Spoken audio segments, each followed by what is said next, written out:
सद्गुरु कबीर मानवतावादी विचारों के पोषक संत गुरुजन, इन सब महापुरुषों को स्मरण करते हुए आइए कुछ बातें करें। शंकाएं तो बहुत रहती हैं लोगों के बीच में, क्योंकि अनंत शास्त्र हैं, विद्याएं हैं, संस्कृतियां हैं, रीति रिवाज हैं, नए पुराने, जीने के अपने अपने ढंग हैं, अनेक तरह के खान पान की पद्धतियां हैं, रहन सहन हैं।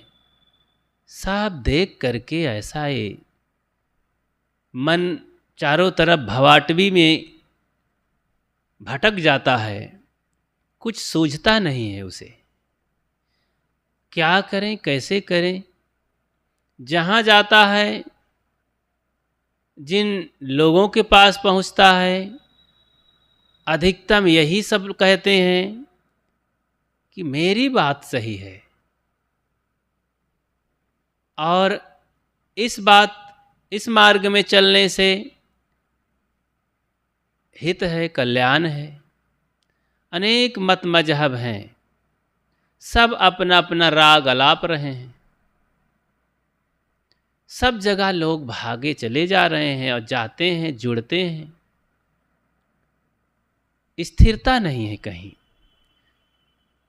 उसमें के बड़े बड़े आचार्य, महंत, मंडलेश्वर, शास्त्री, उपाध्याय, ज्ञानी जी, जो तमाम हजारों के अनुशासता हैं, उनके नेतृत्व में लाखों हजारों लोग सब रहते हैं, जीते हैं। उनसे अगर अकेले में पूछा जाता है कि महाराज खास बात बताइए, आपको कैसे लगता है, तो वे कहते हैं देखो भाई, शास्त्रों में लिखा है, ऐसा होता होगा, तभी तो है लिखा। अब इसके अलावा हम कैसे इस मार्ग के अलावा जाएं? महापुरुषों ने विचार किया, यही सदा से होता आया है। बस ऐसे गोल मटोल बात कह करके समाप्त कर देते हैं। फिर मन कहता है सुनने वाले का कि जरूर भाई, संतोष तो नहीं होता, लेकिन सोचने की सामर्थ्य न होने से वहीं पर मान लेते हैं। कुछ कहा भी नहीं मिलता, इससे ज़्यादा शंकाएं भी नहीं उठ सकती हैं। मन में तो दुविधाएं बनी रहती हैं, निर्णय नहीं है। सद्गुरु कबीर की विचारधारा में पारक सिद्धांत जब अपना निर्णय देता है तो बेलाग बातें, 2 2 4 जैसे गणित का नियम है, सब कुछ अलग थलग एकदम निर्णय साफ साफ कर देता है। सद्गुरु कबीर कहते हैं, पूरब दिशा हरि को बासा, पश्चिम अल्लाह मुकामा, दिल में खोज दिलहि मा खोजो, यह करीमा रामा। हृदय बसे तई राम न जाना। ऐसी 2 टूक बातें साफ साफ कह देते हैं। साफ साफ कहने वाला सद्गुरु कबीर अद्वितीय पुरुष रहे।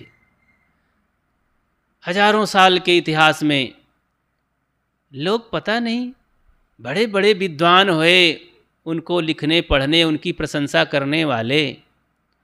अच्छा है, विद्वानों की प्रशंसा है कि सद्गुरु कबीर को लिए और कहे सुने, लेकिन अफसोस है इस भारतवासियों के विद्वानों का कि सब उनको अनपढ़ घोषित करते रहे। पढ़े लिखे नहीं थे। उनकी एक साखी उनके बीजक में मिलती है, और वो भी साखी की आधी लाइन, मसी कागज छुओ नहीं, कलम गहो नहीं हाथ। बस इतना को लेते हैं कि कबीर साहब ने तो कहा है कि मैंने कलम कागज नहीं छुआ, पढ़ा लिखा नहीं, और आगे बुद्धि लगाते ही नहीं है। जबकि उनकी वाणी में संस्कृत के वचन हैं, फारसी के वचन हैं, यहाँ तक कि इंग्लिश के भी वचन हैं।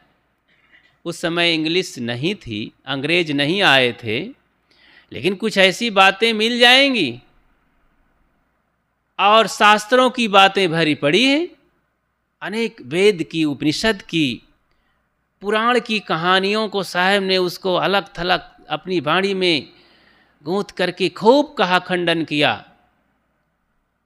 अनपढ़ आदमी ऐसा करेगा क्या? वेद की कठिन कठिन सूक्तियों को, मंत्रों को साहब ने उसे सरल कह करके और जनभाषा में खुला एकदम प्रस्तुत किया, और ऐसे ऐसे व्याकरण निष्ठ बातें बोली हैं कि विद्वान उसे समझ नहीं पाते। उनका माथा ठनक जाता है तो कहते हैं कबीर तो ऐसा सधुक्कड़ी भाषा बोले हैं। जबकि देश विदेश में कबीर साहब भ्रमण करने वाले अनेक क्षेत्रों की बोली भाषा लेकर के और उनको उनकी ही भाषा में समझाने का प्रयास किए थे, तो अनेक तरह की बोली तो आना स्वाभाविक है। उनको अपनी बातें सबको बतानी थी, पहुंचाना था, वहाँ तक समझाना था।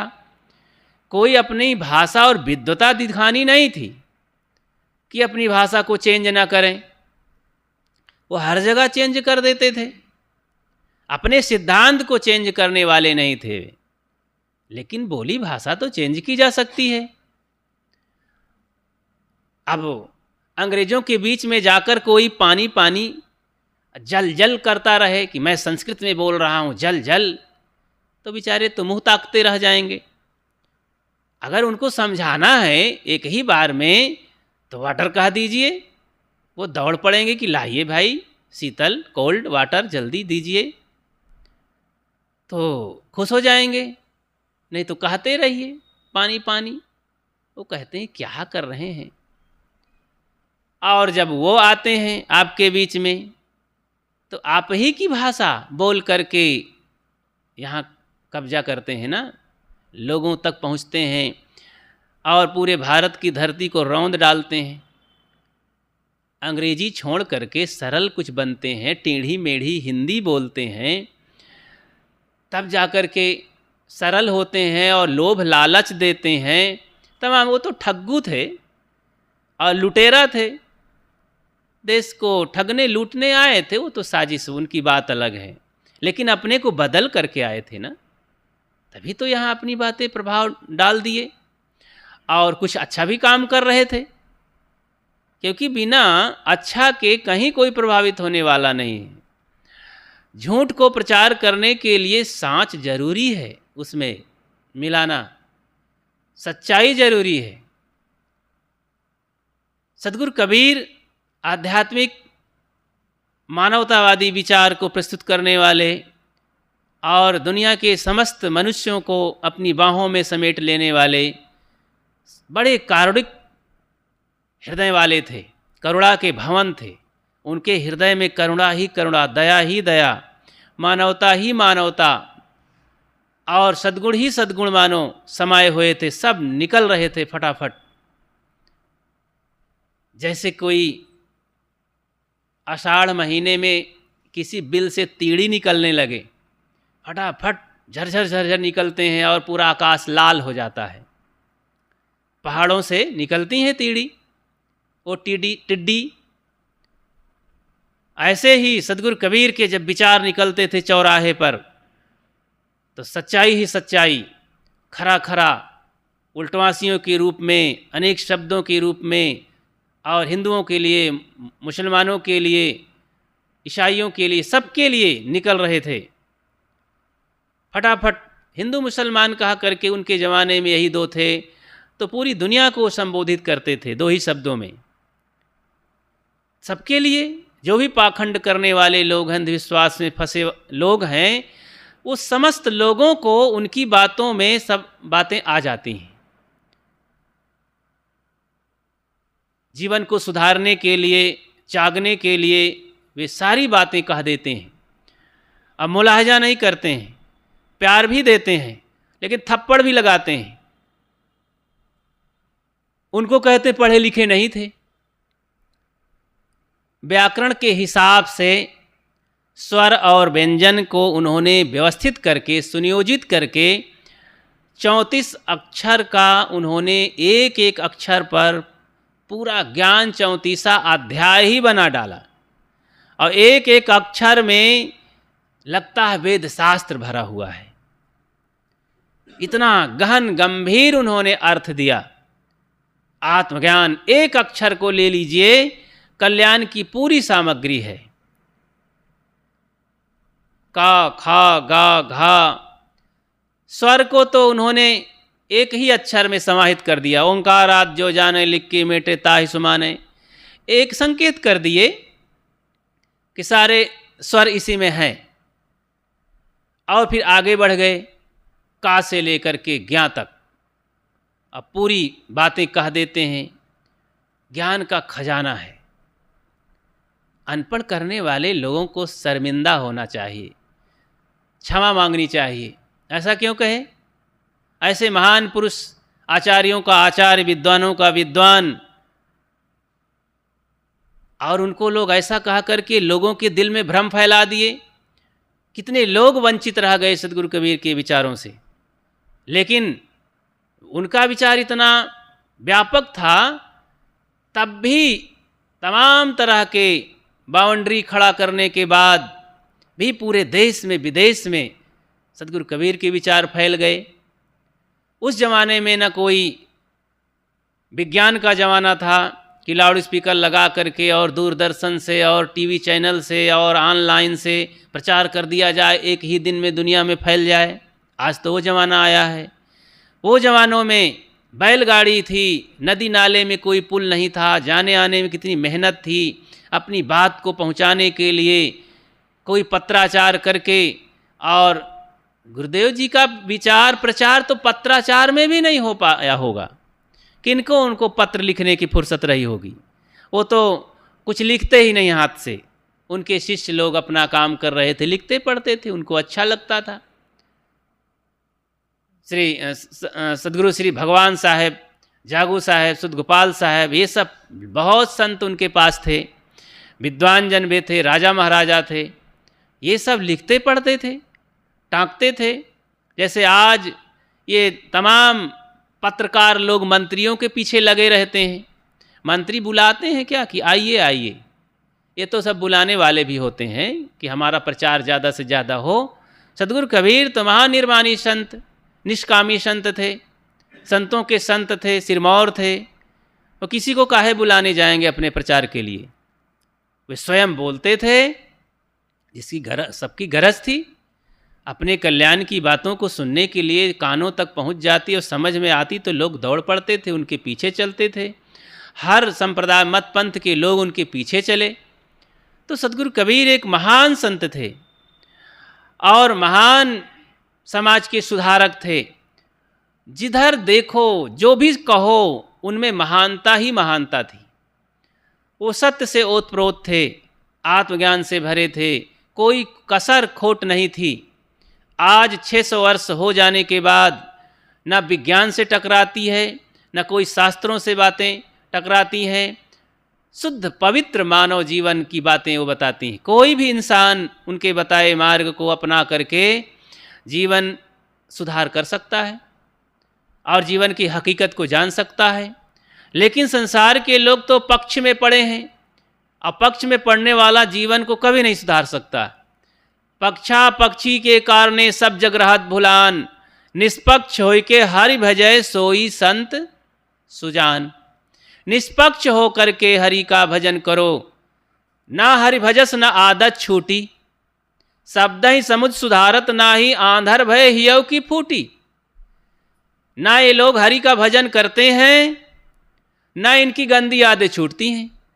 हरि का भजन, कबीर साहब का हरि क्या हो सकता है?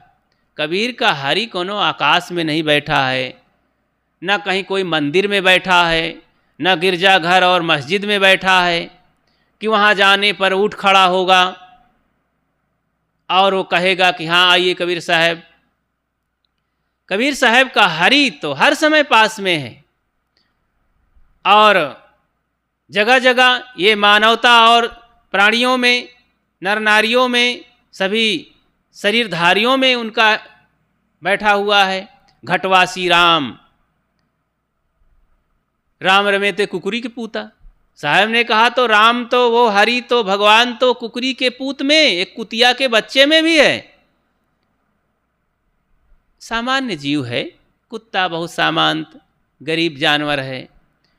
तो साहब ने कहा कि उस कुत्ते के बच्चे में भी तो राम बसा हुआ है, फिर इन इंसानों की बात क्या कहा जाए, ये तो महान है, इनमें तो सभी प्रकार की दैवी शक्तियां हैं, संपत्ति है, धरोहर है, इनमें सद्गुण का वास है।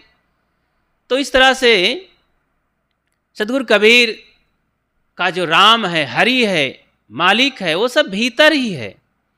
ना संसार के लोग हरि का भजन जानते हैं, ना करते हैं, ना इनकी गंदी आदत छूटती है। अरे जब गंदी आदत नहीं छूटती तो हरि का भजन काहे को? और जब हरि का भजन है तो निश्चित है गंदी आदत छूट गई। अगर कोई हरि का भजन करेगा तो आदत काहे न छूटेगी?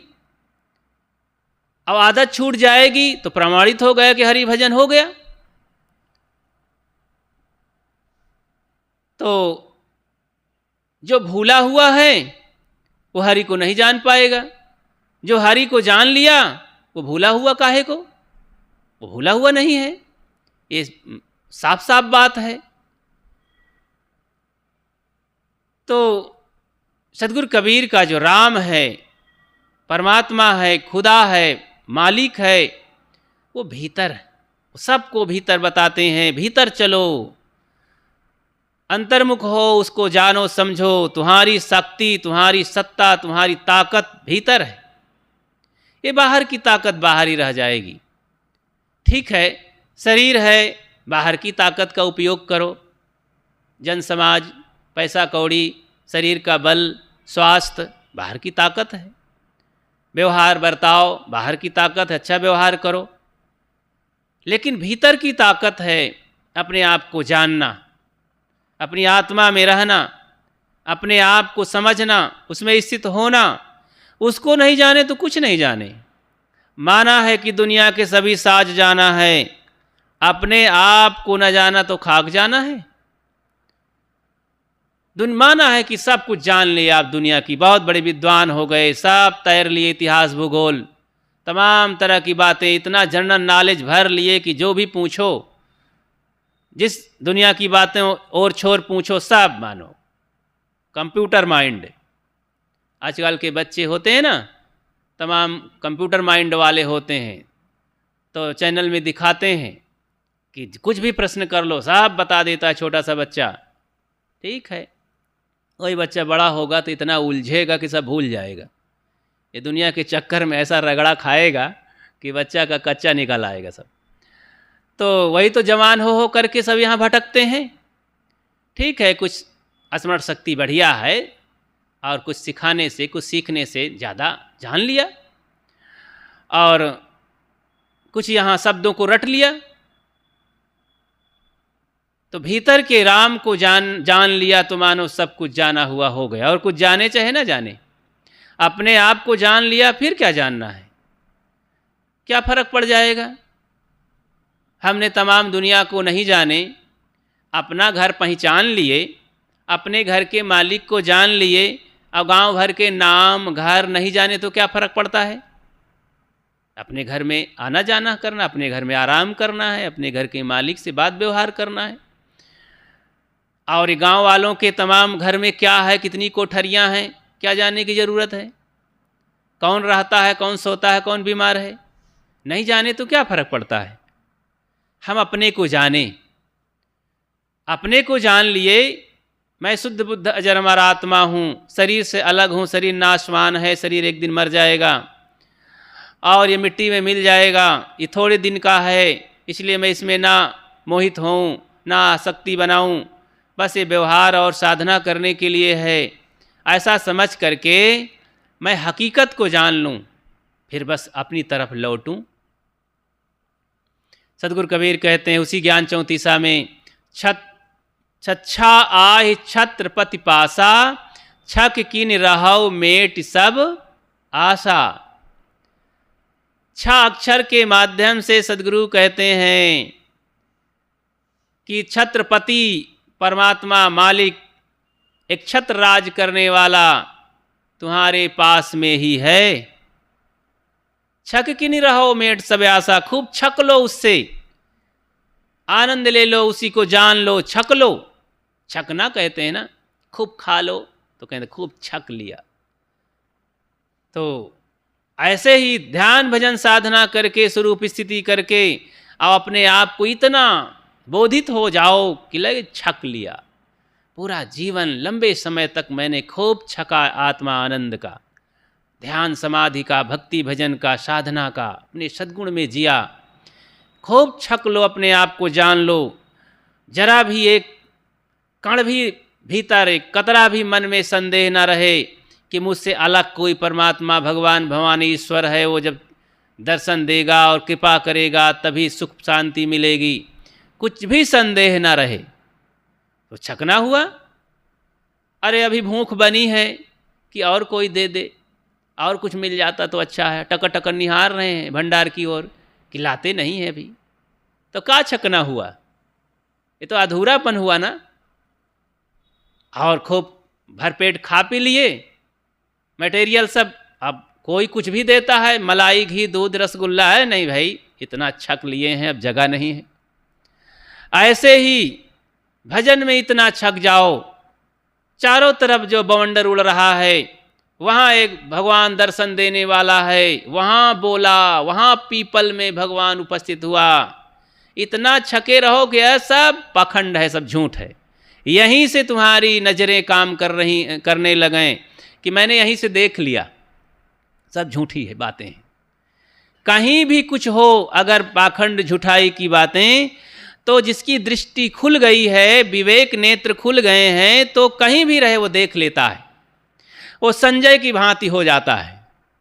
महाभारत में संजय, धृतराष्ट्र के वो सेवक संजय, अपने घर में ही, महल में ही बैठे बैठे सब महाभारत युद्ध की दास्तान को बताते थे। वो देखो, वो देखो, वो युद्ध होने जा रहा है, वो गिर गया, वो मर गया। धृतराष्ट्र हाय होय करते रहते थे। वो तो अंधे थे, संजय उनकी आँखें बन गए थे। तो ऐसे ही विवेक नेत्र, जैसे संजय घर बैठे बैठे जान लिया कई कोस दूरी की बात, ऐसे ही आप हजारों कोस दूर कोई अफवाह फैल रही है, अंधविश्वास फैल रहा है, यहीं से बैठे बैठे आप जान लेंगे। हजारों वर्षों की पुरानी पुस्तकों में गफलत की बातें लिखी हैं, तो आप पढ़ करके यहीं से जान लेंगे अपने दिव्य नेत्र से, विवेक से, कि ये सब बातें झूठी हैं। कितनी भी पुरानी है, कितने भी बड़े मंडलेश्वर शंकराचार्य बोल रहे हैं कि ऐसा है वैसा है, आप तुरंत अपने उस थर्मामीटर से, अपने विवेक मीटर से नाप तौल के बता देंगे कि ये सब रद्दी है, ये सब खारिज करने योग्य है, इसमें कोई दम नहीं है। मोबाइल में क्या कहते हैं उसे? हाँ, वो कहते हैं जब कोई गलत नंबर आ जाता है तो रॉन्ग नंबर। तो ऐसे ही सब समझेंगे ये सब गलत बातें हैं, रॉन्ग नंबर है।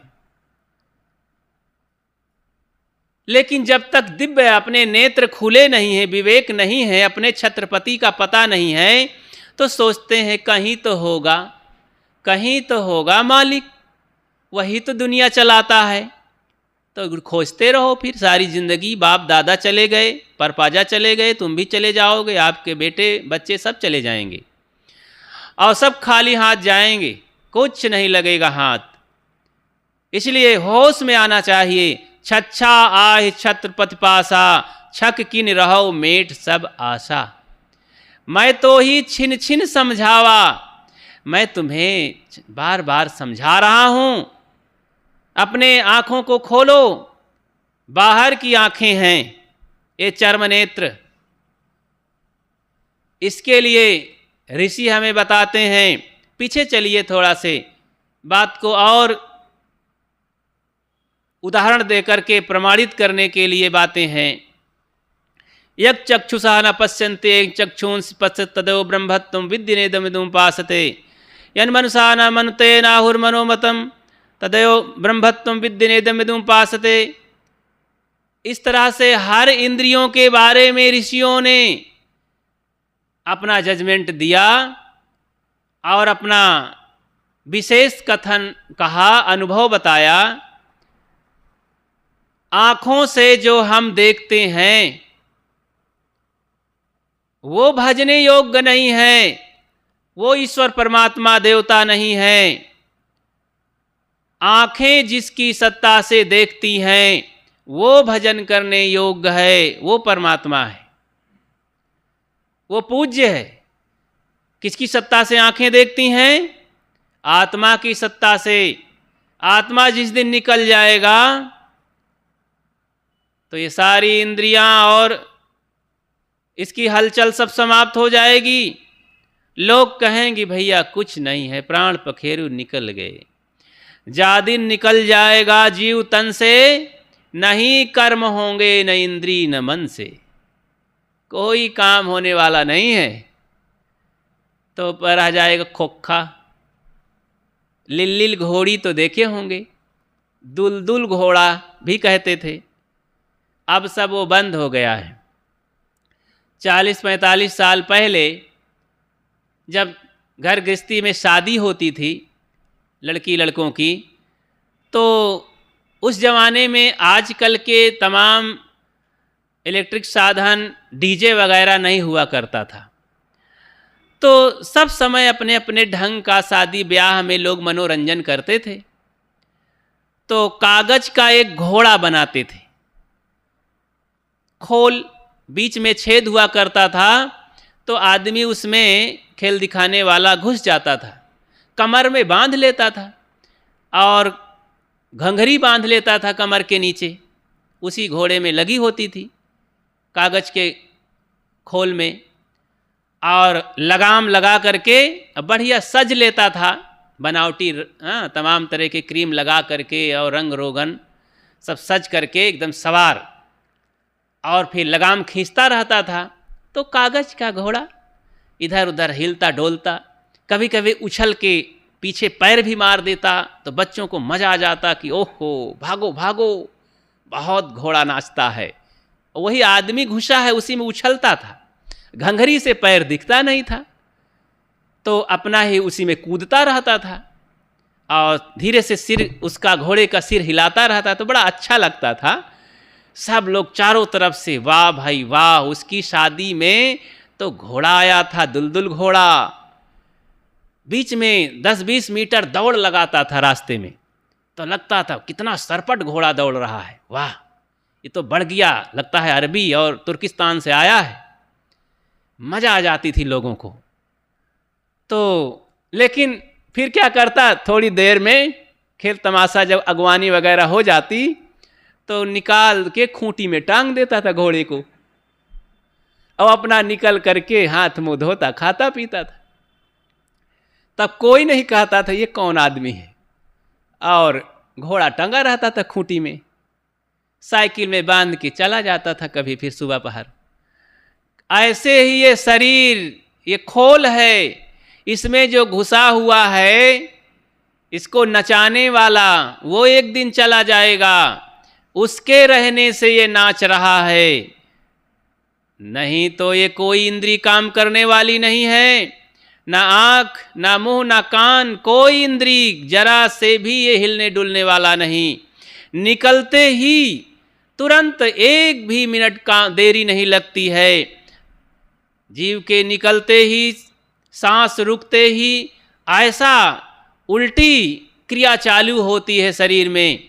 इसमें जो 10 वायु हैं तुरंत उल्टी दिशा में बहती हैं, शरीर को फुलाना और बिगाड़ना चालू कर देती हैं, और तुरंत मक्खी अपना टेस्टर लगाती है कि चले गए, आके मुख में बैठ जाती है। लोग चाहे न जाने पावे तो मक्खी जान जाती है कि ये मरा, अब चलो जल्दी से। थोड़ी देर में अगर पड़ा रहे खुले में तो कौवा भी जान जाएगा, आके आंखें निकाल ले जाएगा, आँखी बनी रहे, देखने वाला देखता रहेगा, कुछ नहीं काम होगा। तो सारे जीव लग जाएंगे, सब जान जाएंगे कि ये मर गया, कुछ नहीं है ये, तो ये शरीर एक खोल है, ये मशीन है, इसमें आत्मा मालिक है, चलाने वाला है, एनर्जी है, ताकत है, मालिक है, परमात्मा है। उसको जानने की जरूरत है। वो अजर अमर अविनाशी है, वो नष्ट नहीं होता है, वो गायब नहीं हो जाता है, खराब नहीं हो जाता है, वो क्षणिक नहीं है, वो शाश्वत है। तो उसी को समझने की जरूरत है। उसी को जाने बिना हम सब भटक रहे हैं, अधूरे हैं और दुखी हैं, पीड़ित हैं, इधर उधर झांक रहे हैं, ताक रहे हैं कि कहीं तो मिले सुख शांति, भगवान ईश्वर परमात्मा, उससे हम निवेदन करें, कुछ कहें तो कुछ नहीं। छच्छा आहि छत पतिपासा, छक किन राहु मेढ़ सबे आशा। अरे खूब छक लो, सारी आशा छोड़ दो, आशा छोड़ के हो निराशा, तब दुनिया का देख तमाशा। अरे साहेब ने तो क्या क्या कहाँ कहाँ नहीं कहा। जो तू चाहे मुझको छाण सकल की आस, मुझ ही ऐसा होए रहो सब सुख तेरे। मौन हो लगता है, इसीलिए नहीं बोलते हो, नहीं सब जानते हो। हम तो सदगुरु कबीर साहब की बातें कुछ दोहरा रहे हैं। तो उन्होंने ऐसा हम सब लोगों को जगाया, लेकिन हम लोग ऐसा जाग नहीं रहे हैं, बस उसी में पड़े रहना चाहते हैं। अरे जो जागल सो भागल हो रमैया राम, सोवत गैल बिगोए हो रमैया राम, आज बसेरा नियरे हो रमैया राम। अरे रमने वाले रमैया राम मेरे भाई, आज सवेरा है, आज बढ़िया सुनहरा अवसर है। जो जाग गया वो बुराइयों से भाग गया, दुखों से भाग गया। आज बहुत नियरे है, बहुत नियरे शब्द इंग्लिश है ना, नियरे। तो देखो साहब इंग्लिश भी बोल देते हैं, नज़दीक। ये हमारा जो बसेरा है, जगह है, ठौर है, परमात्मा है, नियरे है, आज इसी जीवन में, इसी मानव तन में। और जब पशु हो जाएंगे तो, अगर इसमें भजन नहीं किए जानवर पशु हो गए तो बहुत दूर हो जाएंगे अपने परमात्मा से, भगवान से, सुख शांति से बहुत दूर हो जाएंगे। कुछ पता लता नहीं रहेगा, पाने की कोई संभावना नहीं रहेगी। आज तो बहुत नज़दीक है, बहुत बड़ी संभावना है, और संभावना ही नहीं, काम बिल्कुल बन ही सकता है। बस आरंभ करें, कोई देरी। साहब ने तो कहा खोजी हो तुरंत मिल जाऊं, एक पल की ही तलाश में, और मोको कहाँ ढूंढे बंदे, मैं तो तेरे पास में।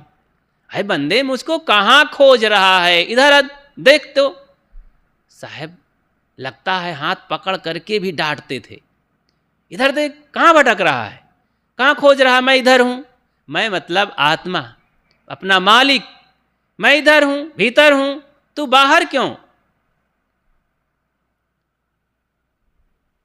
सिया राम सिया राम सिया राम, और ऐसे जाप करते हैं। अरे भीतर राम भीतर राम भीतर राम, भीतर वो राम है, और सिया राम भी ठीक है। सीने वाला जो भीतर सीने में जो सीने को नहीं जानता, सीने में जो सीने को सीना नहीं जानता, अगर सांच पूछिए मुझसे तो जीना नहीं जानता। सीने में रहने वाला जो सीने वाला है आत्मा, परमात्मा, मालिक, चैतन्य, जीव, अगर उसको हम नहीं जानते हैं तो सच्ची बात कहें तो जीना नहीं जानते हो। ज्ञानी पुरुष कहते हैं कि वो जीना नहीं जानते हैं। जिंदगी में जिंदगी का राज पाना चाहिए, मन और इंद्रियों को स्वस्थ रखना चाहिए, असत्य और आसक्ति का त्याग करना चाहिए, अपने को जान करके मस्त रहना चाहिए। ये जिंदगी जो जीना जानता है तो अपने आप की हकीकत का पता लगाता है, पता जान लेता है, फिर जान करके अपने मन इंद्रियों को स्वस्थ करके अपने में रहता है, अपने स्वरूप में स्थित होता है, उसी के भजन में, उसी के याद में मस्त रहता है। मन मस्त जब हो गया तो फिर इधर उधर भटकना नहीं है, दौड़ नहीं लगानी है, वो बस स्थिर हो गया, शांत हो गया और मस्त हो गया। साहब कहते हैं ऐसी ही दशा में विराजना है। मैं तुम्हें समझा रहा हूं बार बार, खसम छाड़ी कस आप बंधावा। खसम को छोड़ करके, अपने मालिक को छोड़ करके, चैतन्य आत्मा को छोड़ करके जो भीतर है वही सब कर रहा है, ऐसा न जान करके तुम बंधे हो। क्यों बंधे हो इधर उधर? देवी देवता, ईश्वर परमात्मा और विषयों की आसक्ति में, मन इंद्रियों में, इस तमाम तरह के दुर्व्यसन दुराचार में, माया मोह की रस्सी में बंधे हैं। इतनी रस्सियों में बंध गए हैं कि उन्हें रस्सी भी नहीं दिखाती है। बहुत रस्सियों में बंध जाएं तो कुछ पता ही नहीं चलेगा। ऐसे ही तो सब बंधे हैं, एक दो चार रस्सी हो तो पता चले। अब इतनी सारी रस्सियां हैं, अदृश्य रस्सियां हैं। अदृश्य रस्सी जो न दिखाई दे। बिन रसरी गर सकलो बंधा तासो बधा लेख, दीन्हा दर्पण हस्त में चश्म बिना क्या देख। साहब कहते हैं बिना रस्सी, अदृष्ट रस्सी से बंधे तो हैं, संसार के सभी लोग बंधे हैं। अब इनको हम चश्मा देते हैं कि देखो तो, ज्ञान सुनाते हैं देखो तो। अब इनके पास आंखें ही नहीं हैं तो चश्मा क्या करेगा? तो वो समझने की शक्ति ही नहीं है, विचार ही नहीं है, विवेक ही नहीं है। इसलिए विवेक विचार की जब आंखें खुलेंगी तब ये दिखाई देगा कि हम ये रस्सियों से बंधे हैं। भीतर की आंखें हैं विवेक विचार, बाहर की आंखों से वो रस्सी नहीं दिखती है। उस पर एक कहानी आती है। ऊंट का सौदागर ऊंट लेकर के चल पड़ा। चलते चलते रास्ते में उसे रुकना पड़ा। शाम हो गई, ऊँटों को बांधने की बात आई तो बांध रहा था। अब एक रस्सी घट गई। बहुत सारी रस्सियां थीं, सैकड़ों ऊँट थे, सबको बांध दिया, लेकिन एक रस्सी घट गई। सोचा कि अब एक ऊँट इधर उधर चला गया तो मेरा तो कई हजार का नुकसान हो जाएगा, लाखों का नुकसान हो जाएगा। आजकल तो लाखों में ऊँट बिकते होंगे। तो उन्होंने कहा उस समय के हजारों का नुकसान हो जाएगा। तो पास के ही एक दुकान, गांव था, पास के ही दुकान में गया कि मुझे एक रस्सी दे दीजिए। पैसा देने को तैयार हो, रस्सी दीजिए। देखा नया आदमी, सेठ ने कहा भैया कहाँ रहते हो, क्या करोगे रस्सी? बोले ऊँट का सौदागर हूँ, मेरा एक ऊँट खुला है, कहीं चला जाएगा, नुकसान करेगा किसी के खेत में अथवा खो जाएगा। कहीं गजब हो, इतने बड़े सौदागर हो करके इतनी सी बुद्धि नहीं है, एक ऊँट को बांध सको? कहीं भैया बिना रस्सी के कैसे? कहीं अरे चलो अच्छा मैं बताता हूँ, जाओ बांध दो। कहीं कैसे बांध दें? कहीं ऐसा करो कि उसके गले में हाथ फेरो और हाथ फेर करके एक दो बार धीरे से हाथ ले जाओ पेड़ की जड़ में और वहाँ पर एक पत्थर से ठक ठक करो और फिर चले जाओ, ऊँट बंध जाएगा। कहना अच्छा, विश्वास तो नहीं हुआ सौदागर को, व्यापारी को, लेकिन गया वैसे ही किया।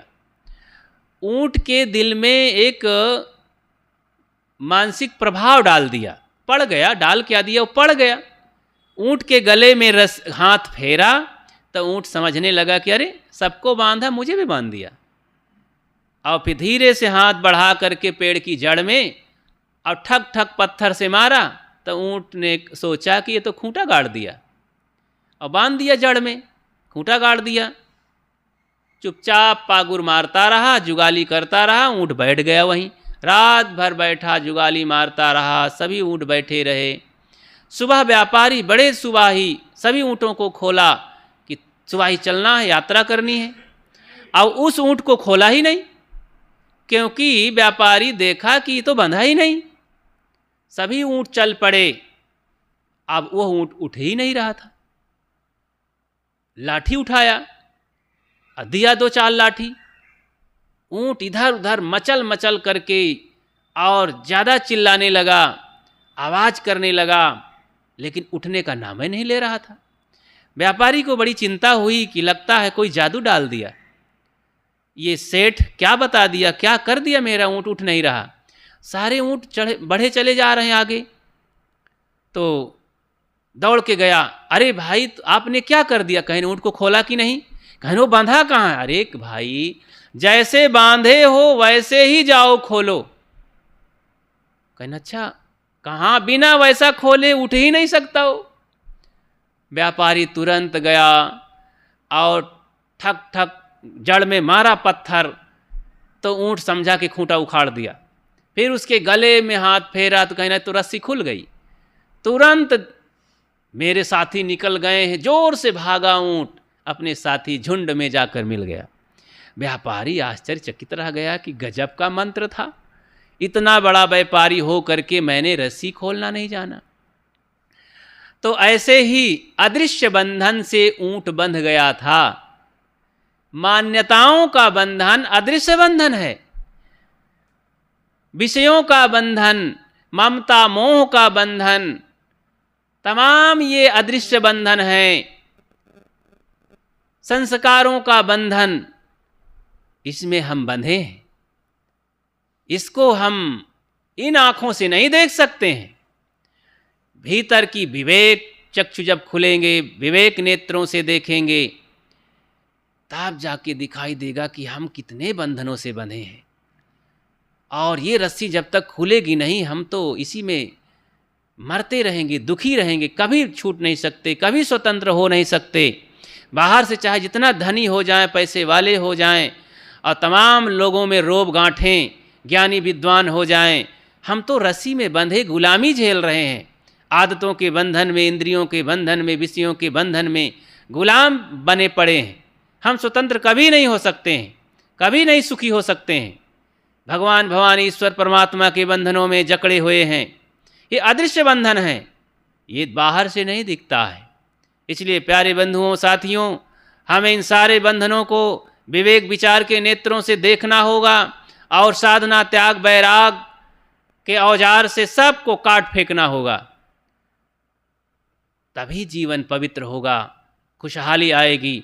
तब ये दर्शन मिलेंगे इस छत्रपति महाराज का, ये भीतर जो बैठा है, और इसको छक करके फिर आनंद लेना है। साधना के द्वारा ही होगा, ध्यान समाधि के द्वारा होगा, संत गुरुजनों के सत्संग और संगति और सेवा के द्वारा होगा।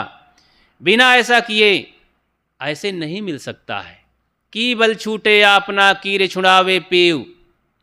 सद्गुरु ने इस पर सभी दिशाओं में, सभी बिंदुओं पर उन्होंने अपना जजमेंट दिया।